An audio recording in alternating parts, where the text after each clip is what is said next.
Woohoo! Welcome back. Congratulations on surviving part 1. This is now part 2. There we go. And now we're going to be working on finding the volume of a sphere. Now, I'm hoping that you just happen to know what the volume of a sphere is. It's a good thing to know when you're studying math. And even I, who have a terrible time remembering anything, know the volume of a sphere. And I'm, no spoilers, but I'm going to say darkly, you're going to know it by the end of calculus so well. Yay, it's going to be super fun. You'll love it. There's nothing bad about it at all. It's great. Yes, I'm perfectly recovered from studying calculus. We're all happy we did. So, the volume of a sphere is 4/3 pi r cubed, which is kind of an interesting amount. It's going to look a lot like the area of a circle, which is kind of cool because they are related. And it's also going to look a little bit like the volume of a cone in my mind, but maybe you're looking at it going, no, not at all. Or a little bit like the volume of a cylinder. So there's some interesting stuff happening here. One thing, if I were you and I were studying calculus, I'd be looking at this going, anything that is raised to the power 3, but then has a 3 in the denominator, that sounds an awful lot like what happens when you integrate, right? If we start with r squared, where do we go to? We go to r cubed over 3. And so seeing those two things together, I'm going to say, I wonder if it has something to do with integration. And the answer is yes, it is. Ding, ding, ding, ding, it does. But none of this is important to get started. All you need is lowly worm. Make sure you've got some hydration. This is going to be a relatively short video, but again, this is number 2 in what I think are going to be 5 videos for this section, just because there's so much to go over. So let's get started. In the example, it says, follow the same steps to find the volume of a sphere. And of course, if that were all you were given, it would be like, oh, where do I even start? However, hopefully you can see, I've stolen this picture from the book. And what you can see is right dead center to the sphere, I have put the origin. That is the origin right in the middle. And then this dotted line that goes out to the edge. So a sphere, much like a circle, is just, it's kind of defined. It's described by its radius. And the difference between a sphere and a circle is that in a sphere, the radius can go out in all directions. It's not just stuck on the plane. So it's not flat. It goes out in all directions. So coming out towards you, if this were a 3D movie, like Sharktopus in 3D, this would be like radius coming out, and there'd be scary music, but you don't need that. The radius goes this way, the radius goes that way. Radius gets to go everywhere, right? So that's a sphere. And I've got the x-axis right here. And notice that I've done exactly what I did with the sphere. And I'm sitting the sphere, or just what I did with the cylinder. Sorry about that. The sphere centered at the origin means that the x-axis comes out right in the middle of it. And so I'm looking around because you can see I have spared no expense. No expense spared. I have a sphere. Why not? Let's say this is a sphere. It's not really a sphere, but it is a lemon. It's a Meyer lemon, which is very cool from my bush outside. So I need to use it because I picked it a few days ago. But okay, so what I've got is I've got the I'm going to use square bear a little bit. The origin goes right in through the middle like that. It goes straight through the sphere. And that way, my point here on the outside of the sphere is y, and there's another point right here on the opposite side, and this is the same distance away, but this would be at a point. So this is at whatever point x, y. This would be at the point x, the opposite of y. Does that make sense? One is below, one is above, one is below. Okay. Why does it make sense to place the center at the origin? Well, that makes less sense right now when you're starting, but once we get started, Lowly Worm can attest, it's going to get really ugly unless we put the origin at the center. That's really, really important. So my answer here is because otherwise,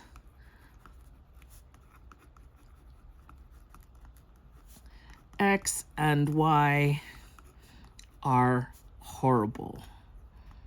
And yes, horrible is an official mathematical, that's a real word in math. It means don't do it that way. And you're just going to have to take my word for it. But I am going to show you, we're going to do a bunch of geometry, which is kind of cool.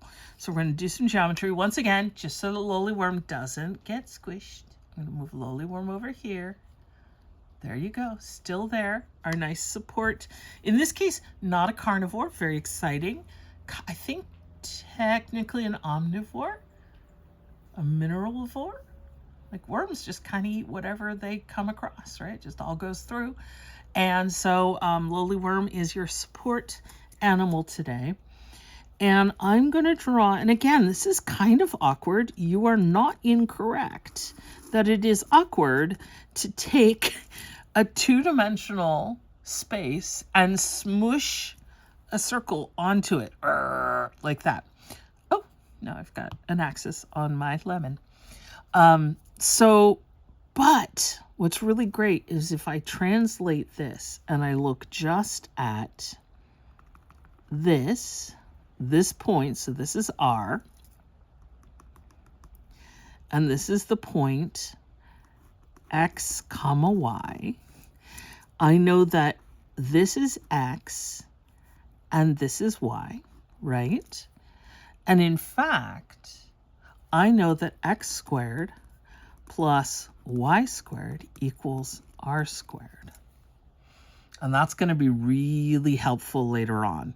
And in fact, I'm going to go ahead and do this. I'm going to subtract x squared from both sides.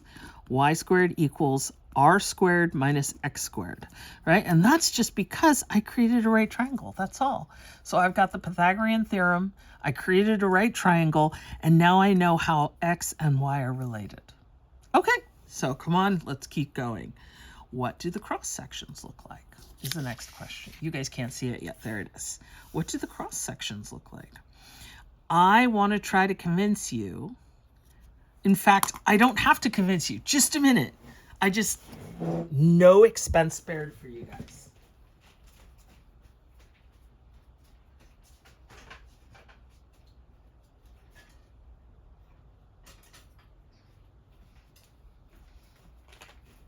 I'm so excited. Okay. What are our cross sections? I know. I would be worried normally if your math teacher pulls out a knife, but bear with me. Cross section is a circle. Now, what if oh, that smells so good. I'm so sorry this video doesn't have smell-o-vision. What if I take a cross section at a different spot? Still a circle. Are they the same size circle? No. Sadly, and I mean, if you're not sure, oh my God, that smells so good. Seriously, guys, find some Meyer lemons. They're the best. I can make it more extreme, right? As you get closer and closer to the end of the sphere, you end up with smaller and smaller circles. And as you get closer and closer to the middle of the sphere, you get bigger circles. Look at that. That's what they call manipulatives in the education sphere. Although I didn't take any education classes. Don't tell anyone. Okay, no professors do. It's a whole thing. I know. It's because it makes perfect sense. Anyone who's spent years and years and years studying math is probably perfectly well equipped to interact with regular human beings. Totally. Okay, so what do the cross sections look like? Circles. Woohoo! Are the cross-sectional areas constant? No. So if we've got our sphere right here, if we take this cross-section right here, this is going to be a little circle. You guys see that? Yeah. And if I take the cross-section right here, this is going to be a big circle.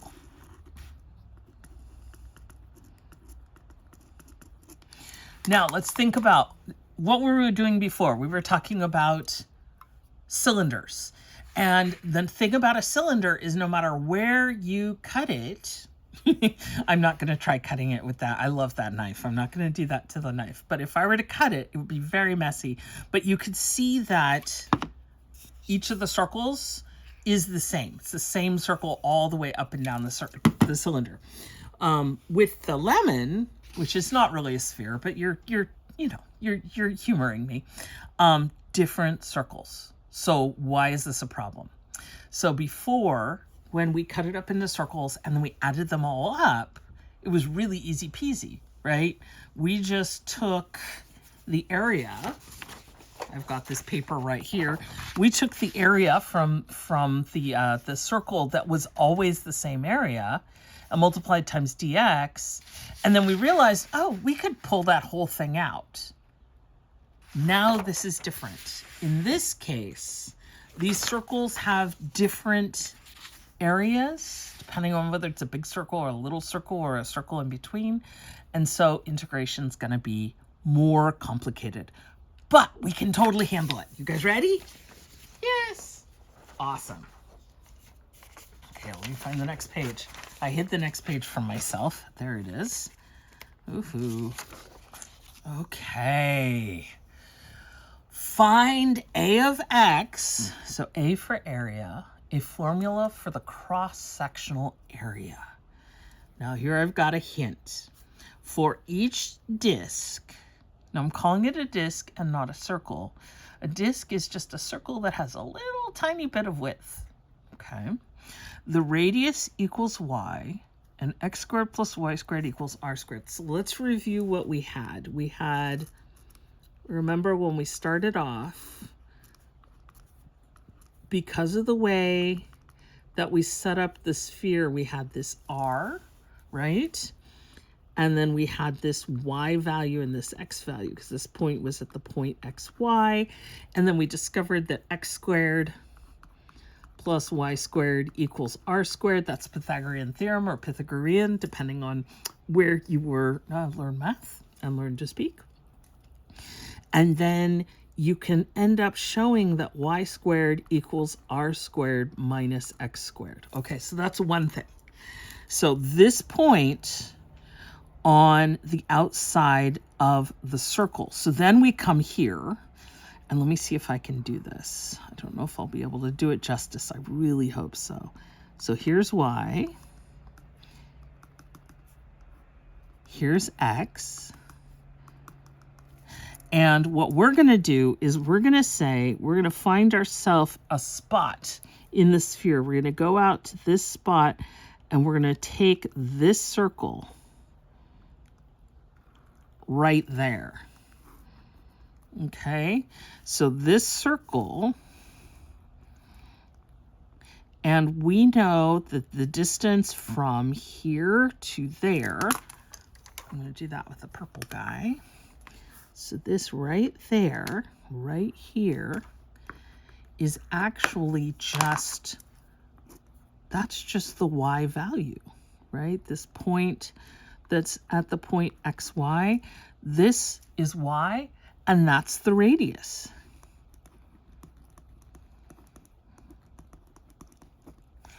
Okay, so that means that the area is just pi y squared. Now, again, I'm going to remind you, it's very hard to get used to this, especially if you've been taught 4 years to just skip over stuff you don't understand, assume you'll figure it out later. This class is really going to challenge you, because every moment when something feels off, you need to stop and figure out, okay, what's off, what's not working. So it's a great opportunity. You get to understand absolutely everything from the ground up. It's amazing.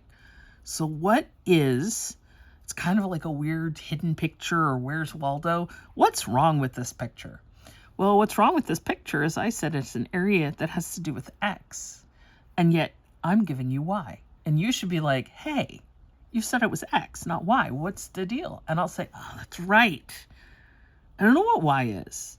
I know what X is, and I want to integrate along X. Now, I hear you saying, why don't we integrate around, blah, blah, blah, blah. Why don't we integrate along Y? You totally can.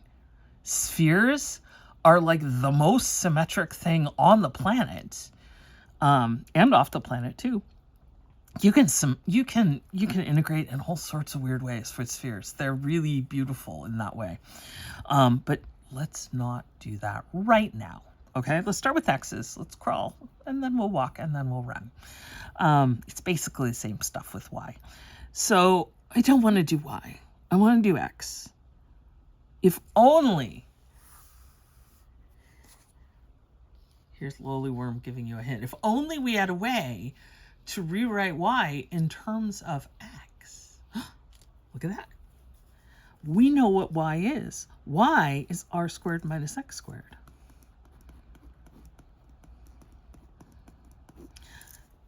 So does this make sense? Let's think about it.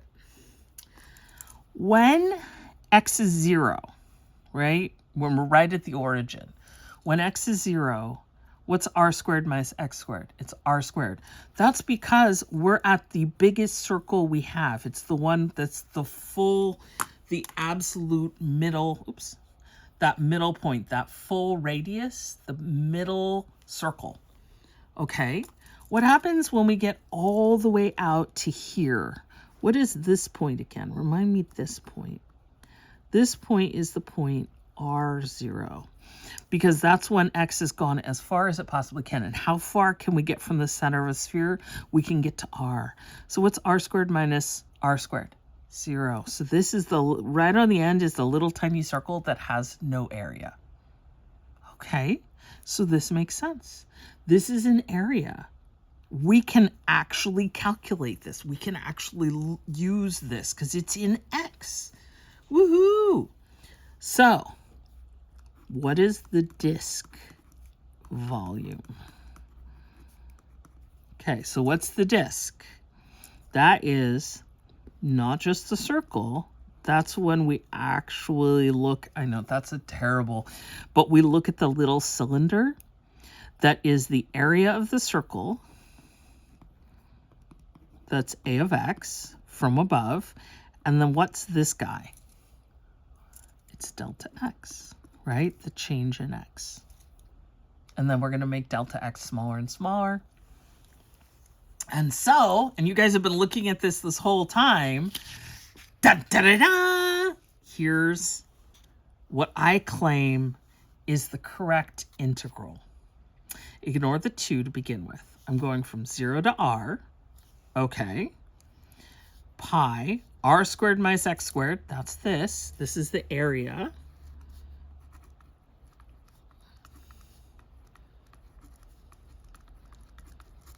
That's the area of each circle. And then what is d of x? Or not d of x, dx. Sorry about that. That is the width of each disk. Because again, you can't add a bunch of 2D things and get anything in 3D. They just all get flat. They start flat and flat. To be able to actually make a thickness, each individual piece has to have a thickness. It's kind of like paper. Now, each sheet of paper, really, I don't know if you guys can even see that. It's so thin. But if I get a bunch of them together, I can actually build a bit of a thickness. Now, that's not a lot. That's a millimeter or 2. but I can actually build up a thickness. And that's what we're doing here, is this little thickness, which is very, very, very tiny. I've drawn it big because I can't draw it so tiny. But when we add them together, that's what gives us the whole 3D object. Okay, I've got a big old question here that I'm ignoring. Why 2? Why are we doing 2? Why is there a 2? Nowhere here did I say 2. So what in the world is happening? Okay, so here's our sphere. Here's our y-axis. Here's our x-axis. Yeah. Y-axis. X goes through like this. Y goes through like this. And where are we integrating? We're integrating from 0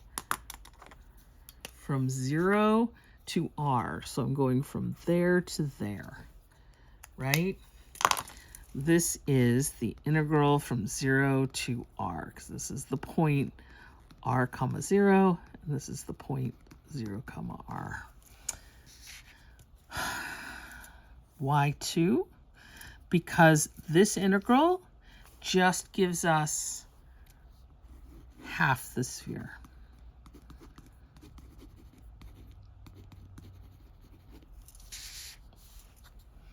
So how do I get the whole sphere?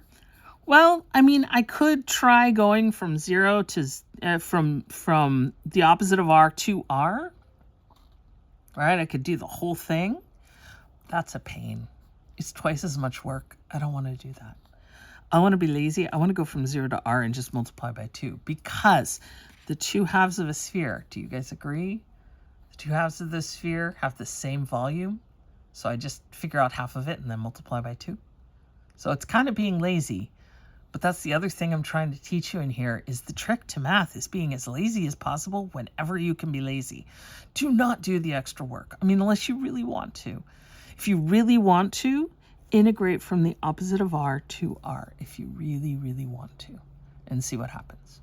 Okay, I'm not going to do that though. I'm going to be lazy. I'm going to multiply 2 times, and then this is going to be the integral, definite integral from 0 to r of pi times r squared minus x, x squared. I was thinking, I wrote y in my head because I was thinking this is y squared, remember? And then that's dx. Okay, be as lazy as possible.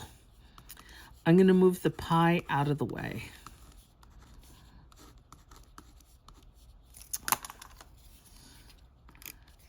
Sorry about that. So it looks like that. What do you guys think? Move the pi out, and then I have to integrate. And remember, when I have the difference between two things, I just take the integral of each thing. So that's going to be 2 pi times, now r squared. I know r is there. They're winking at each other. Don't even, when you're integrating, do not worry about the limits of integration. Really don't. Just integrate. So it's r squared. Does r have anything to do with x? No. R is a constant. So it's just a number. So r squared dx is going to be r squared x. Isn't that weird? It's really weird. Okay. And then x squared dx, that's where it goes to x cubed over 3. Remember I was saying at the beginning, whenever I get something cubed over 3, something interesting is happening? Exactly. And we're going from 0 to r. Okay. Now at this point, if I were you, which I'm not, but if I were, I'd be thinking to myself, guys, you know, this doesn't look anything like this. This feels kind of hopeless at this point. This is not this. And that feels really uncomfortable. And that's another point to calculus. The further we go in calculus, the further we'll go from you being able to anticipate the answer. In general, in calculus, many answers will surprise you. So don't give up till it's over. And when it's over, if it doesn't work, try again. But don't let your brain talk you out of it. Go, oh, guys, this doesn't look good. Take a deep breath. Say, you know what? We can figure this out. We are going to sort this out. We can totally get it. Okay, so I'm going to go ahead and give myself a fresh piece of paper because I'm feeling nervous, but it's okay. We're going to figure it out. So this volume is going to be equal to 2 pi times, I've already taken the integral, so I have done the hard part, really. I know everyone's saying, yeah, but there's still some fractions coming up. And yeah, okay, yes, there are. But the good news is that we're integrating from 0 to r. And so the 0, when you plug the 0 in, you're going to get 0. So I love that.